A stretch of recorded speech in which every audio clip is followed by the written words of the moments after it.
আপনি যদি স্মার্টফোন ব্যবহার করেন কিংবা বাটন ফোনও ব্যবহার করেন তাহলে এই স্ক্রিনে যে কোডটা আছে এই কোডটা কিন্তু আপনার 100% 1,000,000% জানা উচিত। পরবর্তীতে যখন এই ফ্যাসাদে পড়বেন তখন বলবেন যে ইস আগে যদি এই কোডটার কাহিনীটা জানতাম। ভিডিওটি শেয়ার করে দেন আর অবশ্যই সম্পূর্ণ কন্টিনিউ করবেন তাহলে বুঝতে পারবেন। অবশ্যই লাইক করবেন। প্রথমে আপনারা ডায়াল বারে চলে আসবেন, তারপরে ডায়াল করবেন *#21# লিখে আপনার যে কোনো একটা সিমে ডায়াল করবেন। ডায়াল করার পরে এরকম যদি আসে নট ফরওয়ার্ডেড সবগুলো, তাহলে আর কোনো টেনশনের কোনো কারণ নাই।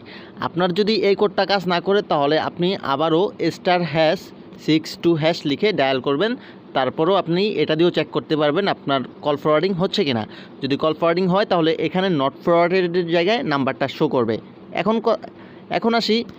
এখন আসি যদি আপনার কল ফরওয়ার্ডিং হয়েও থাকে বা নাম্বার উল্লেখ থাকে তাহলে সেটা কিভাবে বন্ধ করবেন। কল ফরওয়ার্ডিং বন্ধ করার জন্য আপনারা ডায়াল বারে যাবেন, #002# লিখে আপনারা ডায়াল করে দেবেন, সাথে সাথে কিন্তু আপনার কল ফরওয়ার্ডিং বন্ধ হয়ে যাবে। ভিডিওটি শেয়ার করবেন।